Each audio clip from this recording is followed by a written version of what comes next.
when I got home, I learned about it and checked it out, and that thing was loosey-goosey in there. And I spread the little pins apart, put some hot glue on it, and ever since then, that board was running like a champion. And now it's the same board that I ran at Float Life Fest that I podiumed with. Right.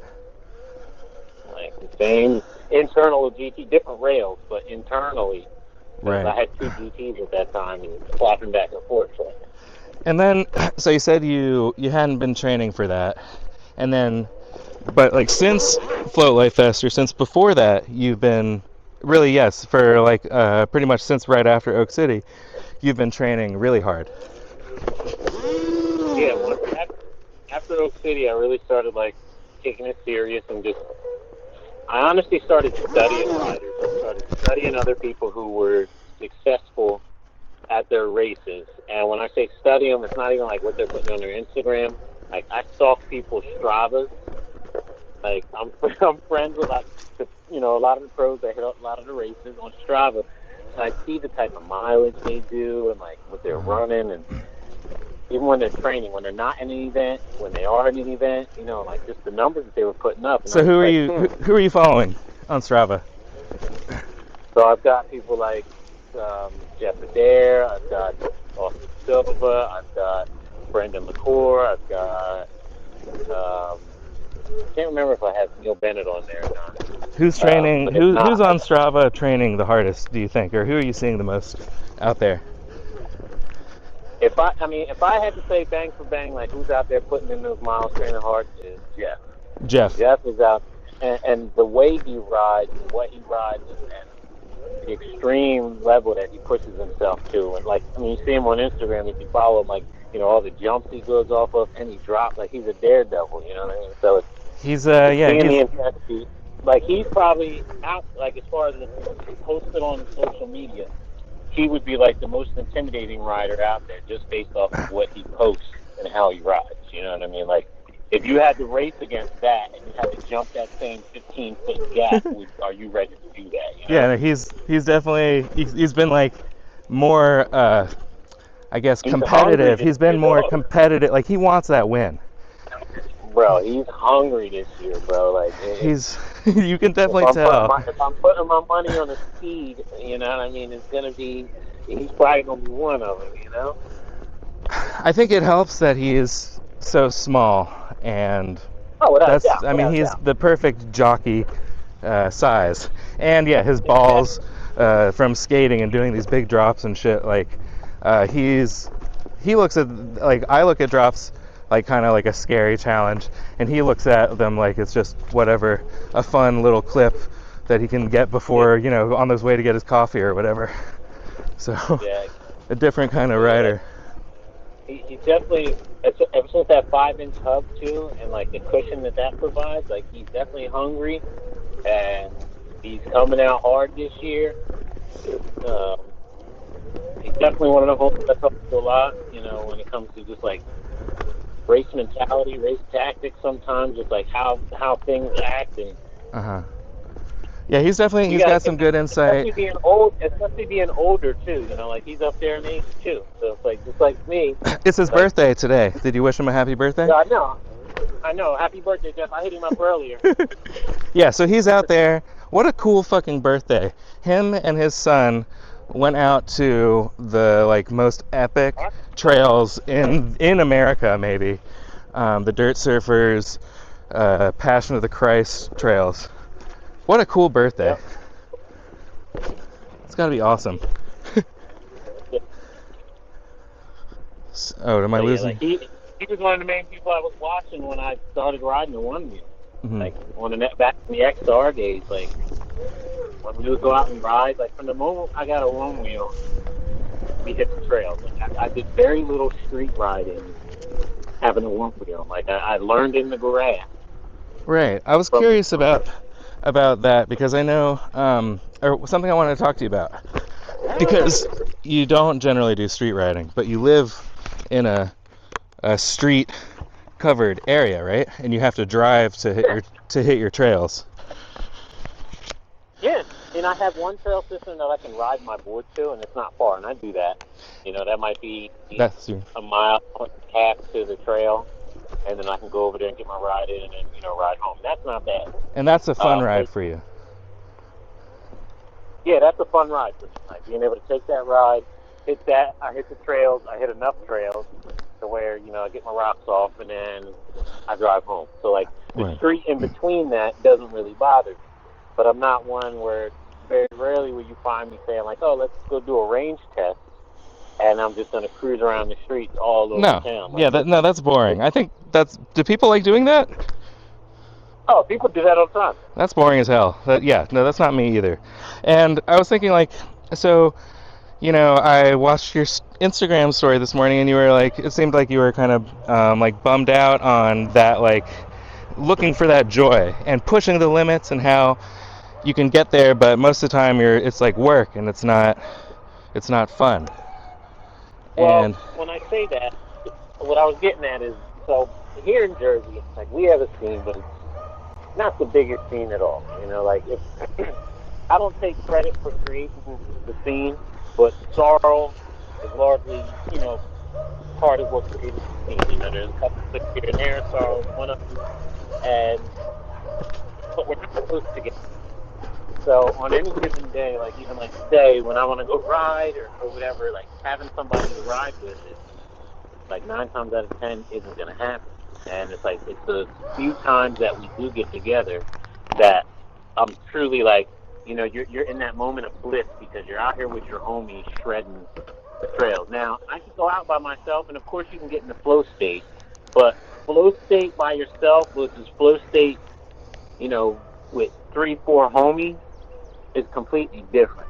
Right. And then when it also comes to like, the work I put in for, mapping out trails and stuff like that, a lot of that riding, like people don't understand, I find a new place, I have to go ride it and be able to understand it and know it, to be able to know what the best route is to start to create segments. Because a lot of places here aren't like a single loop or anything, A lot of it's like meandering trails. Sometimes you have to make sense of it.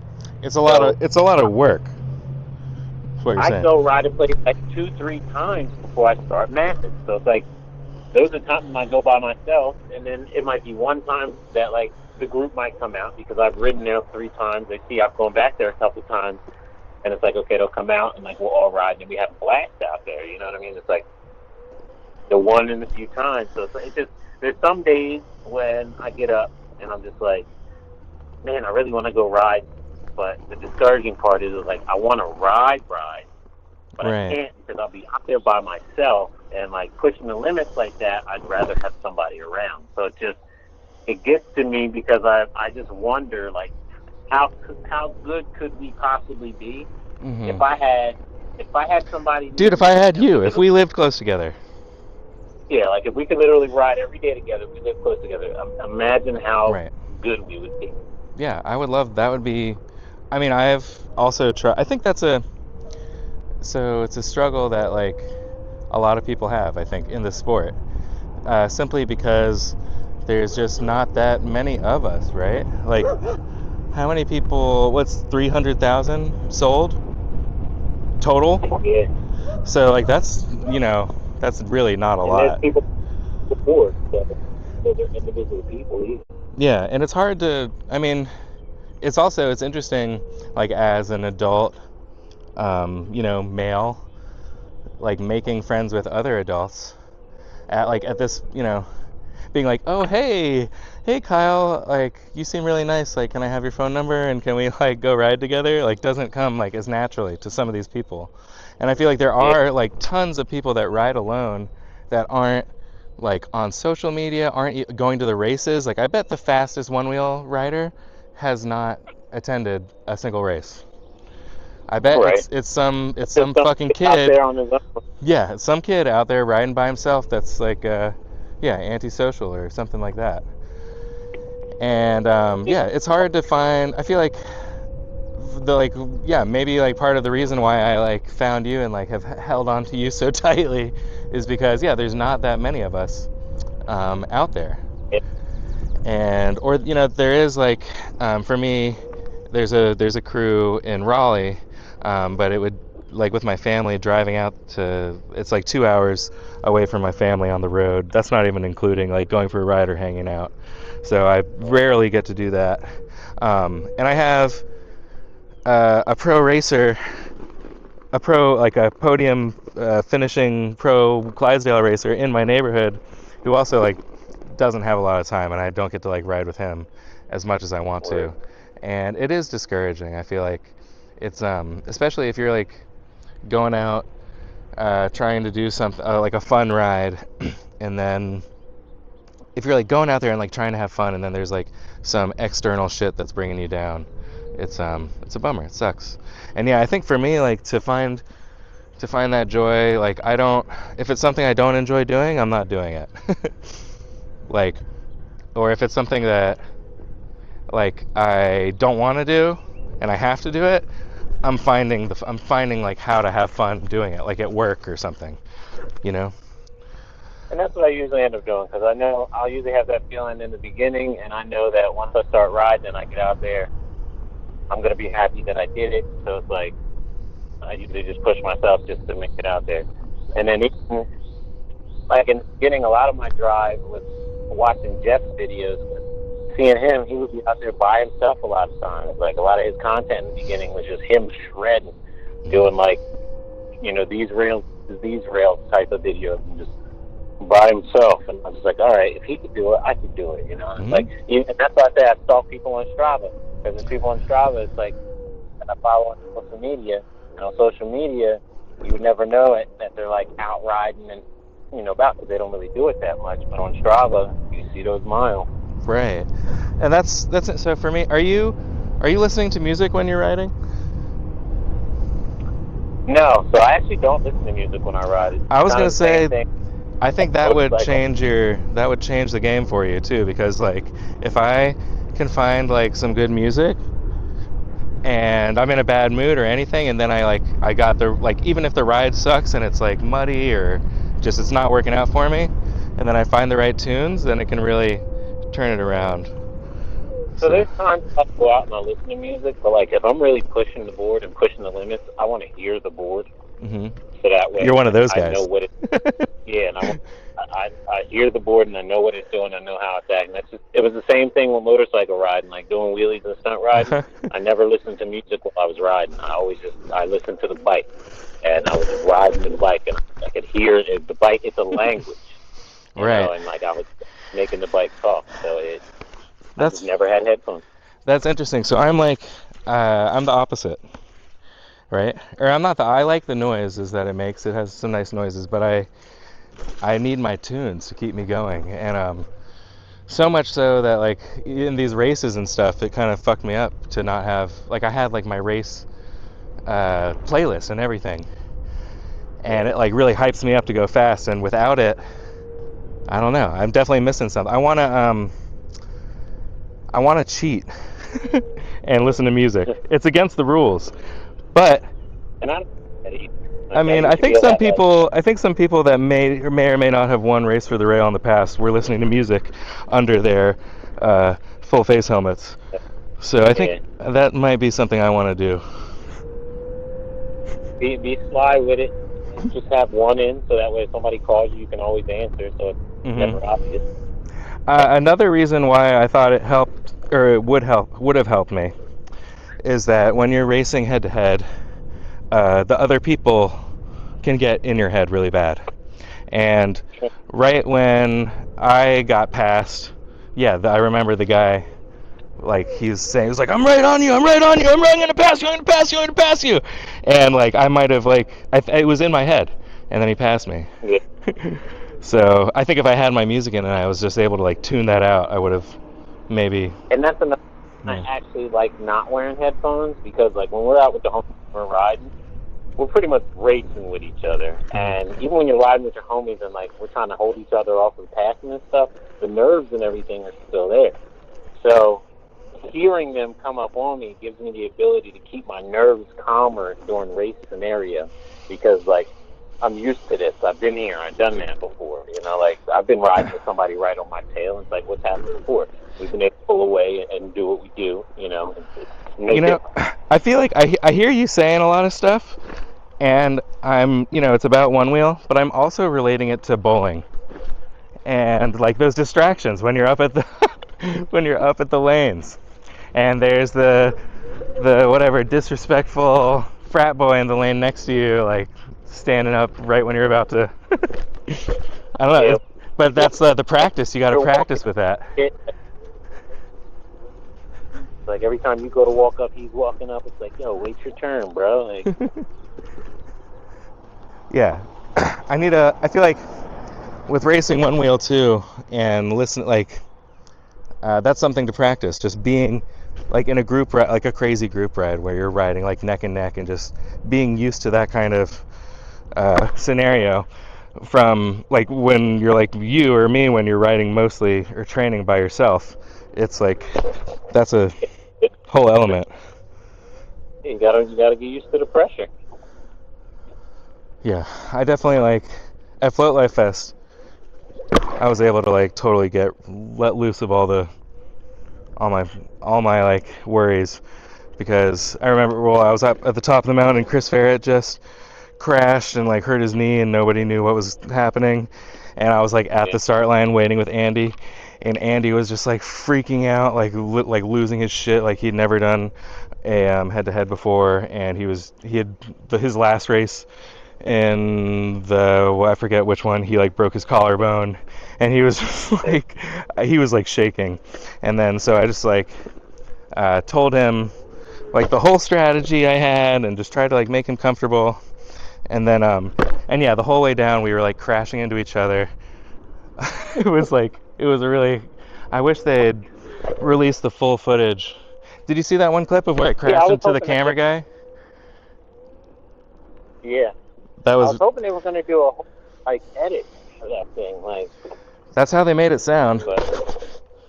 That's what I think too. But it's funny, like, I mean, to be honest, I mean, Oak City was really great for that. The live stream for Oak City Shred Fest was fucking awesome.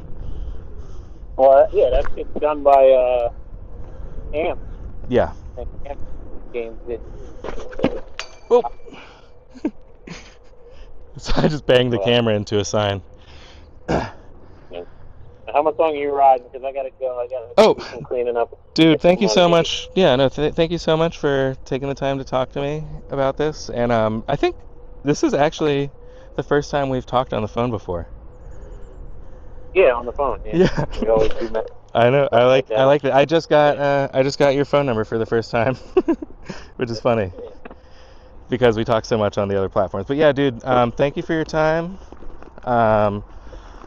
Definitely gonna plug all of your shit in the description, and hopefully it sounds really good. And yeah, you said sounds fire. I'm excited to hear this and see this. So. Awesome.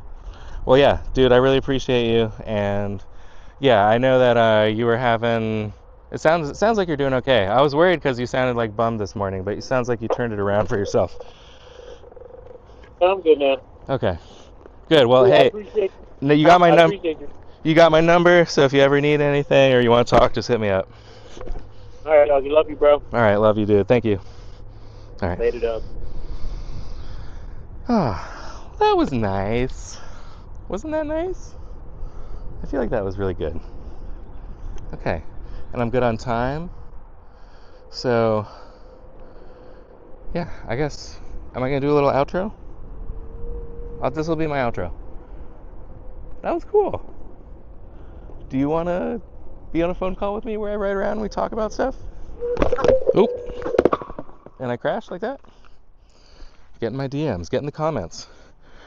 If you're one of the first people watching this, comment that you're the first person watching it. I think that would be cool. If you are in New Jersey and watching this and you want to hang out with Kyle, a really cool dude who's going to make you a really fast rider, hit him up. I would, if I can get him a training partner out of this video as an advertisement for him to get a training partner, that would be awesome. And if you are that person, I am jealous of you because you are fucking lucky. He's lucky to have you and you're lucky to have him. And yeah, thanks everyone I think I'm done talking now. This is the end. All right. Goodbye.